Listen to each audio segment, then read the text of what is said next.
Oyez, oyez, oyez. All persons having business before the Honorable, the United States Court of Appeals for the District of Columbia Circuit are admonished to draw near and to give their attention, for the court is now sitting. God save the United States and its honorable court. Be seated, please. Case number 08-5078, Roger C.S. Lynn et al. Appellant versus United States of America. Mr. Camp for the appellant, Ms. Patterson for the appellee. Mr. Camp, good morning. Good morning.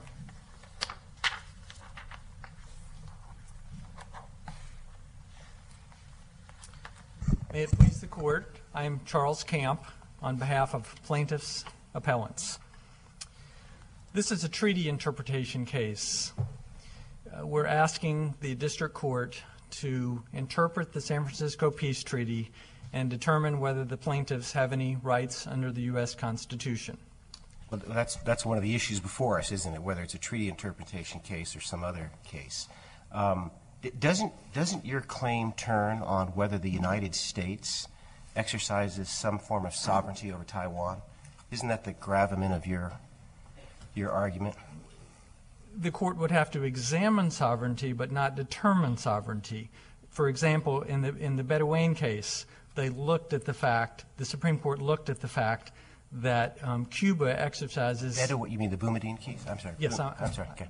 Yes, the Supreme Court looked at the fact that Cuba has ultimate sovereignty.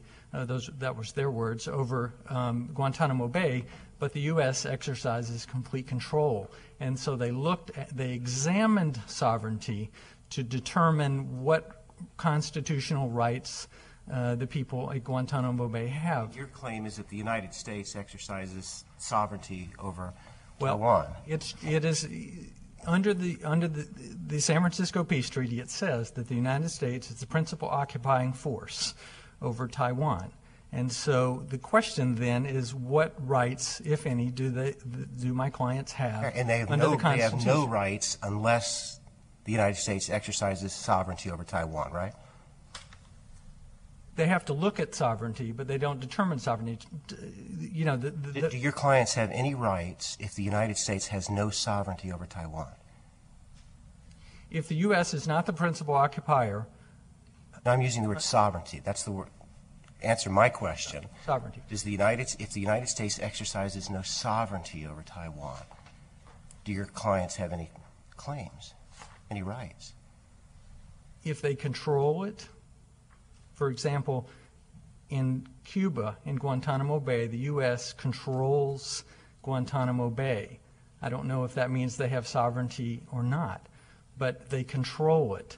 And they have, in essence, I would consider it to be de facto sovereignty because of their control. And the control... So does the United States control Taiwan?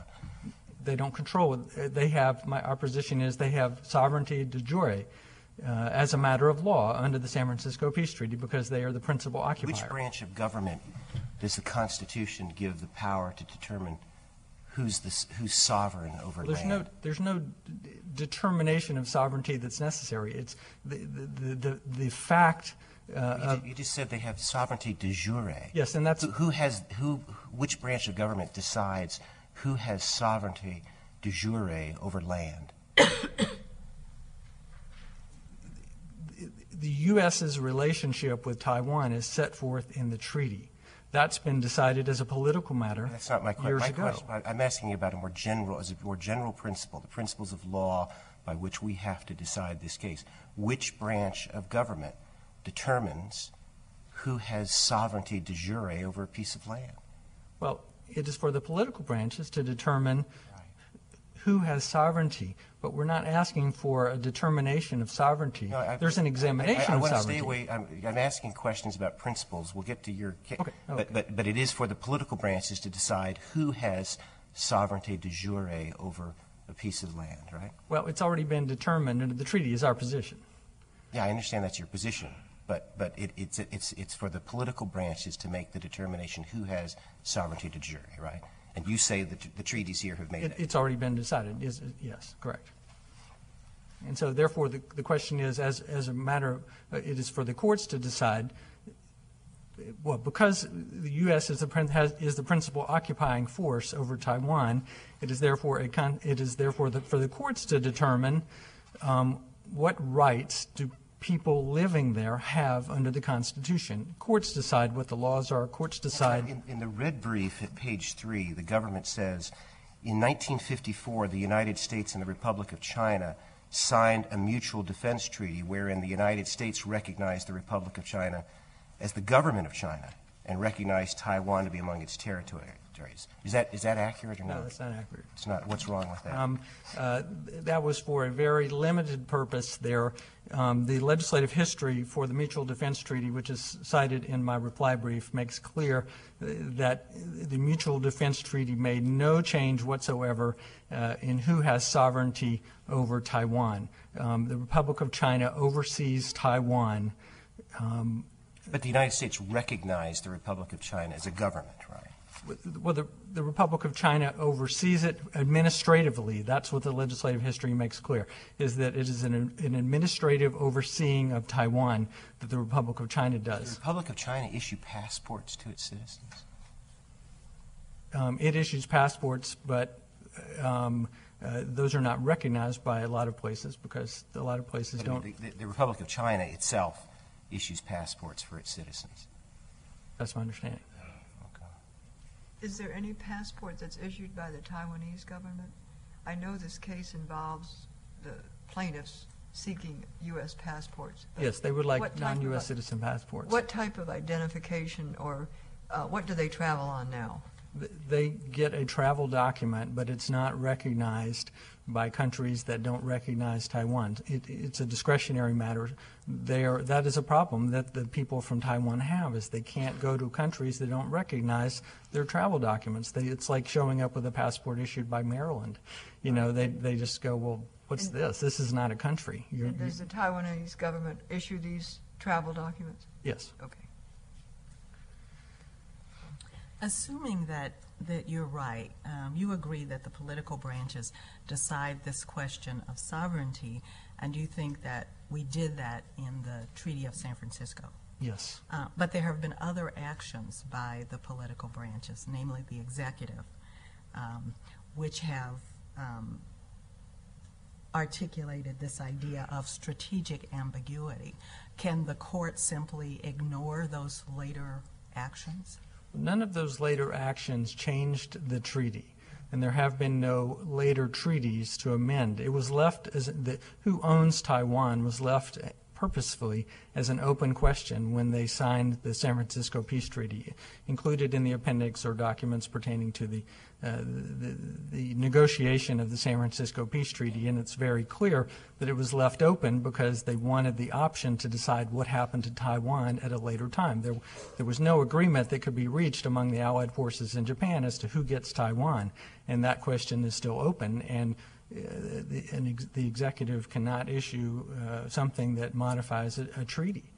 The treaty is the supreme law of the land. In your answer, haven't you just acknowledged what the government's position here is that whoever has sovereignty over Taiwan, it isn't the United States, that it's an open issue, and that's been the foreign policy of the executive for 50 years or so. No, but as a matter of law, we are the principal occupying force, and that is the status as a matter of law today. And from that, rights flow. And that is for the courts to decide what rights flow from that status, the status of the U.S. being the principal occupying force. Can you cite me any examples in history where the United States has been the principal occupying force of a territory and the residents of that territory were entitled to passports from the United States or other rights? The Philippines is one example. In fact, there was a point in time when we were the principal occupying force over the Philippines. It was after following World War II, the same situation. The people in the Philippines had rights to U.S. passports that had been recognized.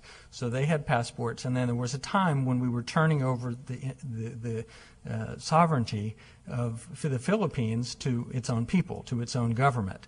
And there was a delay before the new government would issue passports. And so during that gap, when we were there and the government became effective, you couldn't get passports. And somebody there went all the way to the Supreme Court and said it's cruel and unusual punishment for people not to be able to get a passport. And the Supreme Court agreed that the people in limbo had no rights to passports. And they said... But that's never been done for people in Taiwan. No, this issue has not come up on Taiwan. Has it ever been attempted by anyone in Taiwan before now? Okay. No. Let me ask you about the claim that your clients are non-citizen nationals. Does that depend on this determination of sovereignty, or is that a separate basis on which you're arguing? Whether they are nationals, first of all, is a question for courts to decide. The immigration statute makes it clear that decisions on nationality are for the courts to decide. And the courts will decide on the basis of the relationship of the territory where the people live to the United States. You examine the relationship, just like in the Guantanamo Bay case. They examined the relationship between the U.S.'s control of Guantanamo Bay and here, and then they examined the relationship and then decided what the rights were. It's the same thing. You examine the relationship that exists, that has existed for years between the U.S. and Taiwan, and then you decide from there what flows from that, what rights flow from that, and non-citizen nationality is one of the things that we are seeking.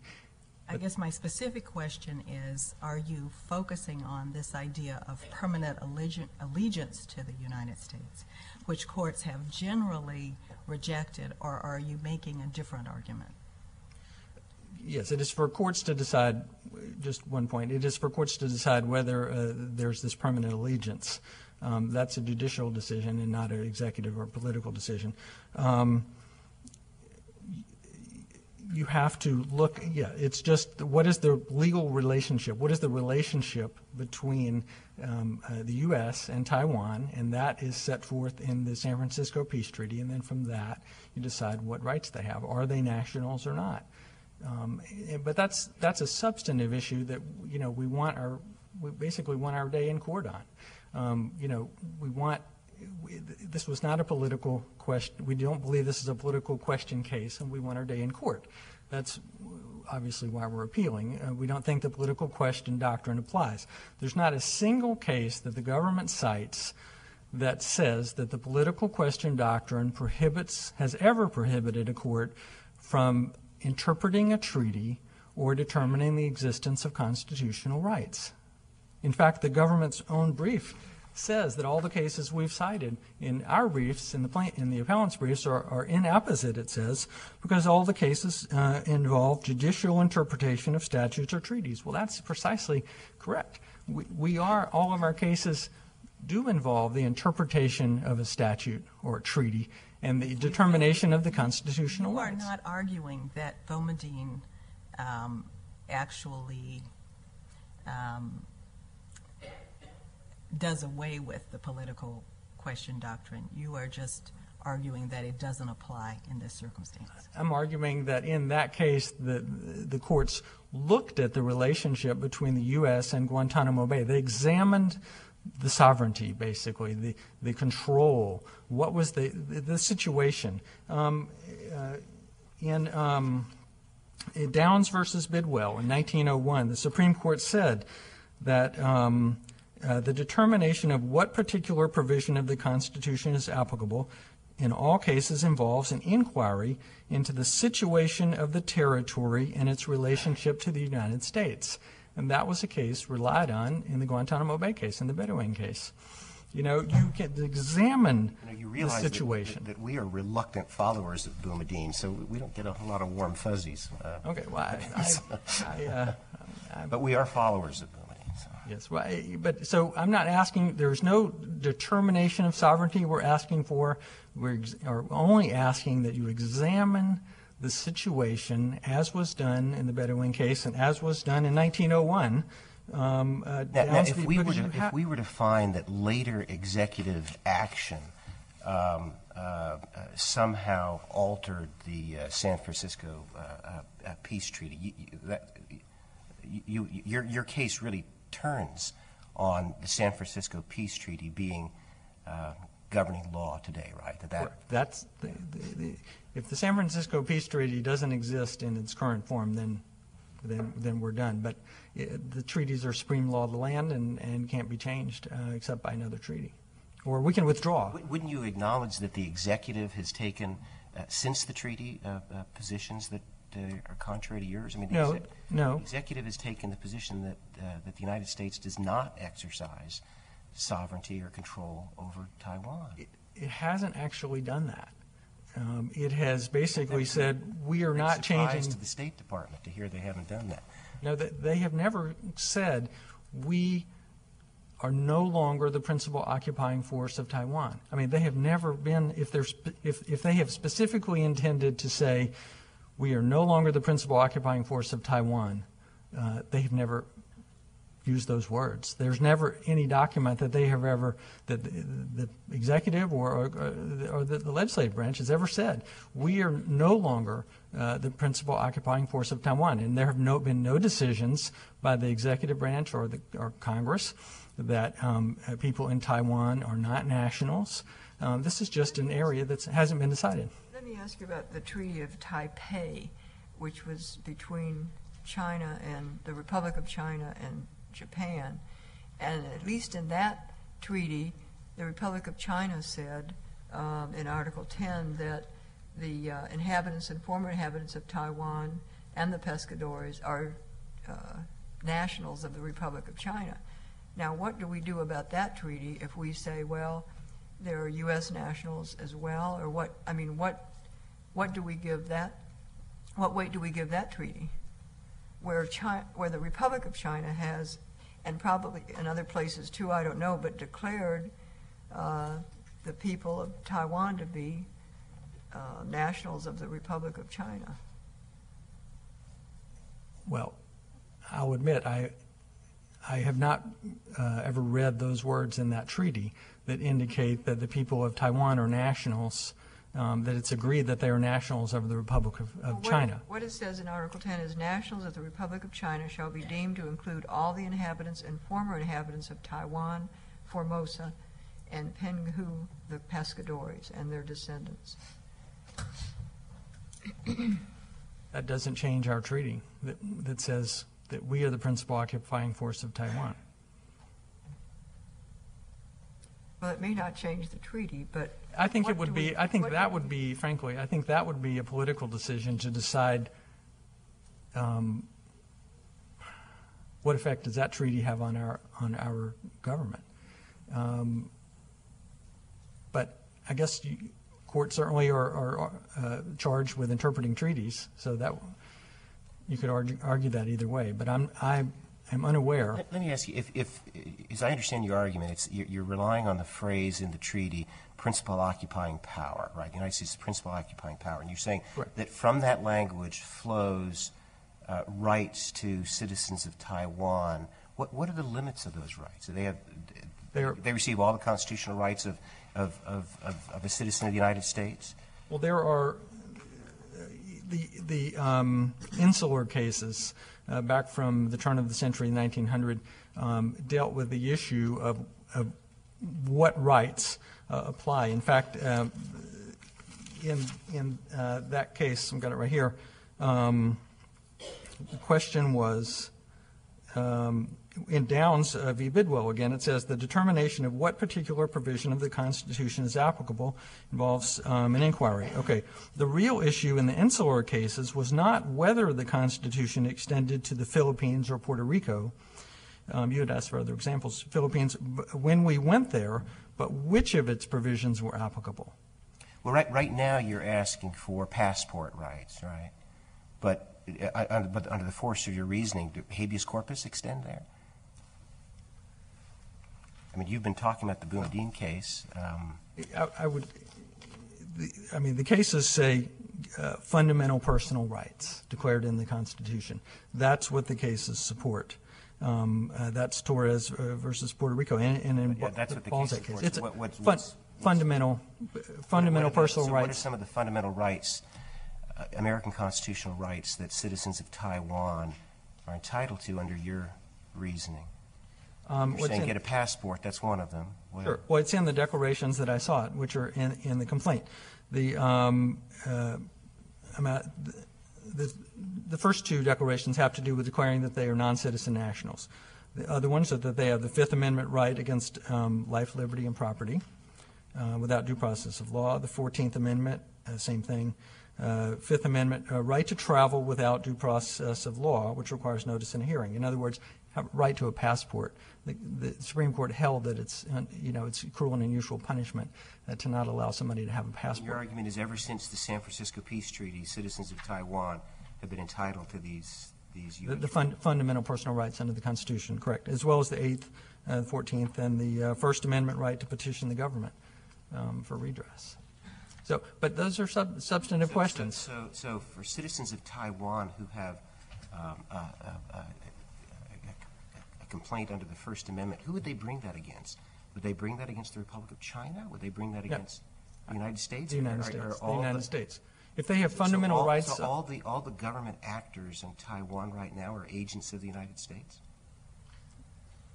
The Republic of China is holding Taiwan basically in trust. Miranda rights. So I'm a citizen of Taiwan and I'm arrested, and the arresting authority doesn't read me my Miranda rights. I now have come to federal district court here. We haven't asked for that. We haven't asked for that. It's just fundamental rights, and what that means is retrial. We're not asking for that. We're not asking for that. I mean, that is. Trying to understand the force. Sure, that's a substantive question in terms of precisely what rights. Breathtaking, right? You're asking for something that's quite breathtaking. Well, it might be, but that's what the law supports, and that's what the facts support. And courts are the ones charged with determining what constitutional rights exist. And we'd like our day in court to have the court determine what constitutional rights exist. All right. Thank you. Thank you very much. Mm-hmm. Thank you. Ms. Patterson?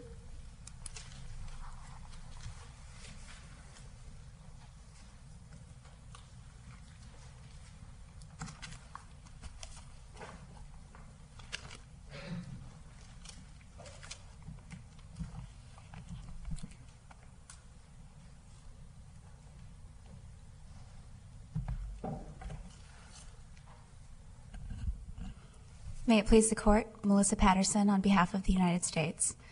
Your Honors, we ask this Court to affirm the District Court's dismissal of the action here, either on the grounds that in order to resolve the United States de jure sovereignty over Taiwan would involve a political question, or if this Court construes the complaint here to only assert that plaintiffs are nationals under the United States under the Immigration and Nationality Act, I think that could be disposed of simply on the merits, on the statutory grounds that to be a national is defined within that act as persons born in the outlying possessions of the United States, which are limited to American Samoa and Swains Island.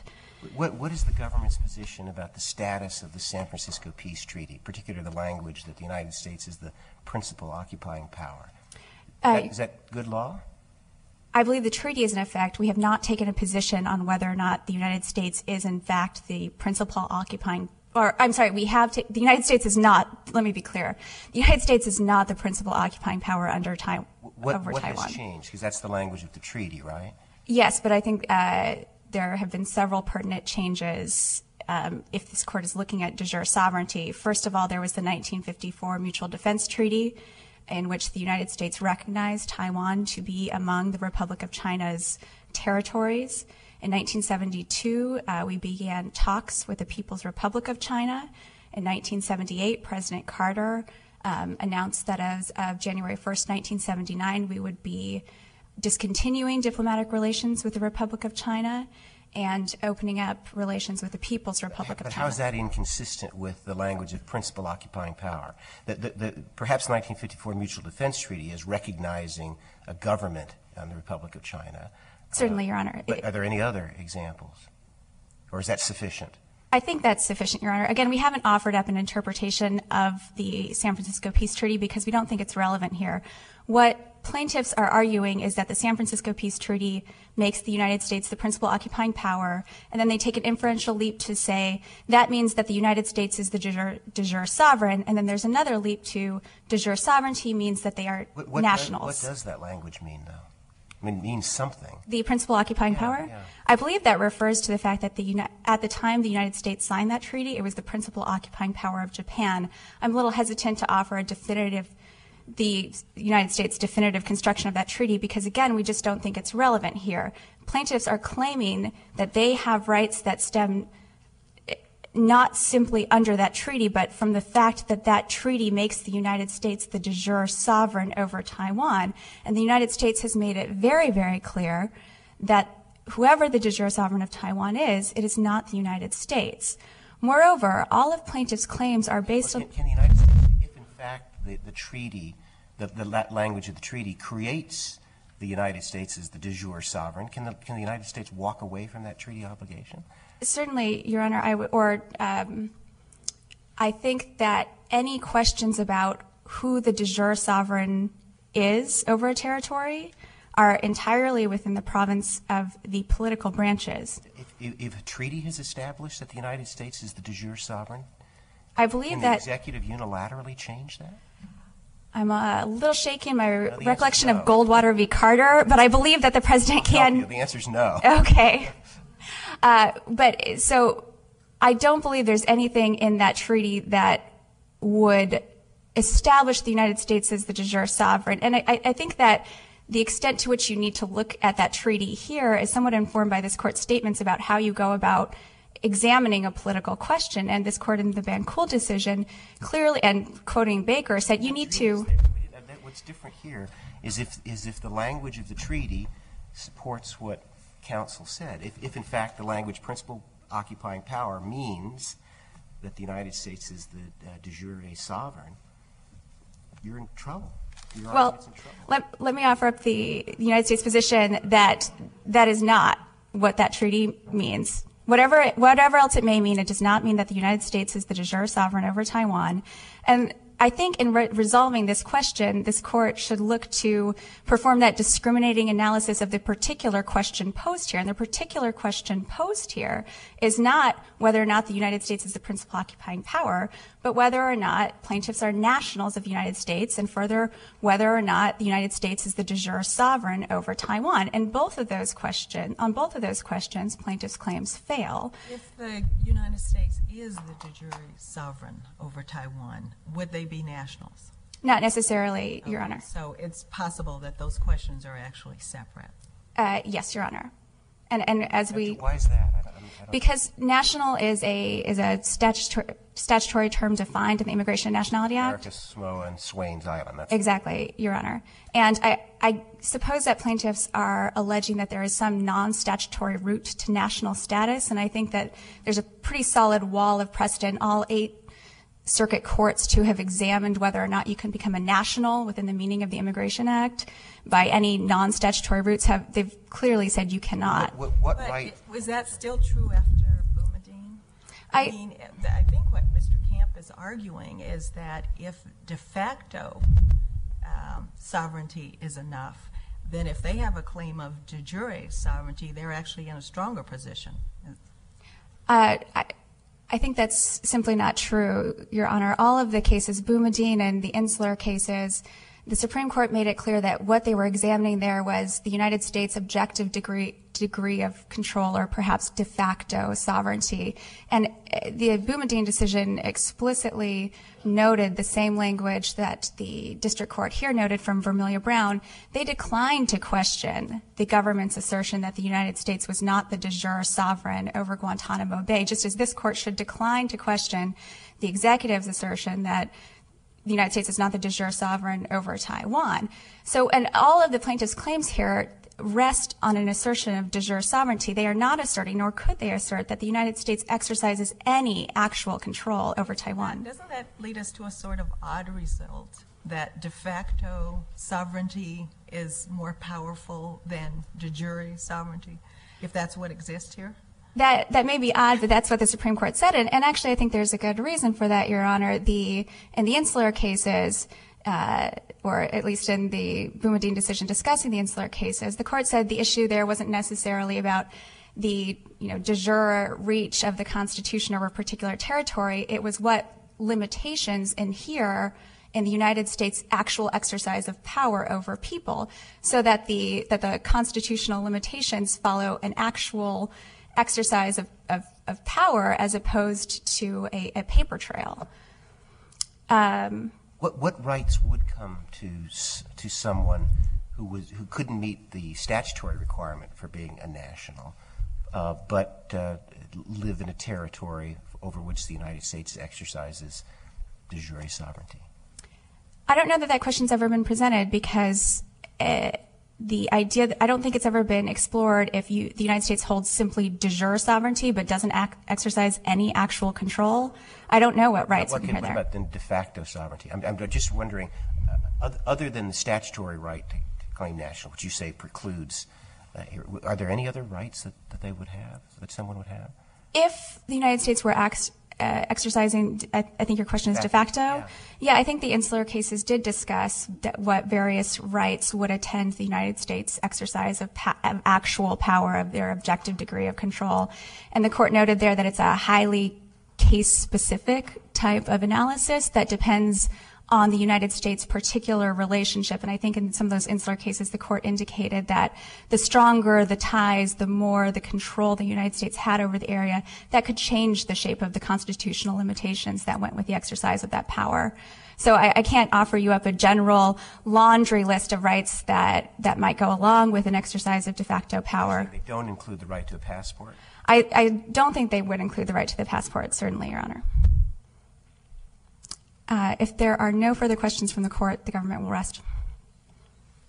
Actually, I do have yes. This is a minor point. In your red brief at 18, you quote our decision in Boumediene that, quote, the determination of sovereignty over an area is for the legislative and executive departments. Do you agree with that? Is that a legislative function? Recognition of determination of sovereignty over an area? I would have thought that the government's position would be that that's exclusively for the executive. I mean, the Constitution gives to the executive the right to recognize ambassadors and ministers. Well, certainly Article 2 is rich with delegations to the executive branch. To the extent that the legislative powers hold a role here, I think that they've clearly spoken in this case. I don't know if every case would involve a legislative weighing in on their particular sovereignty. All right. Why don't you take 2 minutes to respond to anything the government has said? Yeah, just very, very, very briefly. I just wanted to point out that in the Bedouin case, it says it is not altogether uncommon for a territory to be under the de jure sovereignty of one nation while the plenary control or practical sovereignty of another. This condition can occur when the territory is seized during war, as Guantanamo was during the Spanish-American War. And so, we conquered Japan. Japan gave up all right, title, and claim in territories, including Taiwan. We are the principal occupying force, therefore. So the Bedouin case does deal with the importance of de jure sovereignty and points out, of course, that the insular cases are still effective today. Obviously, it says this century-old doctrine informs our analysis in the present matter, that being that when we have sovereignty over a territory, there are guarantees of certain fundamental personal rights declared in the Constitution. And yes, the counsel for the government pointed out that there's this discriminating analysis of the 6 Baker factors that has to be done, and the district court didn't do that. She just sort of, She didn't identified 2 Baker factors, and you only need 1. Well, but I don't think she understood, and I don't think she clearly didn't understand that we were not seeking a declaration of sovereignty. We were seeking a declaration of rights under the Constitution following an interpretation of the treaty by the court.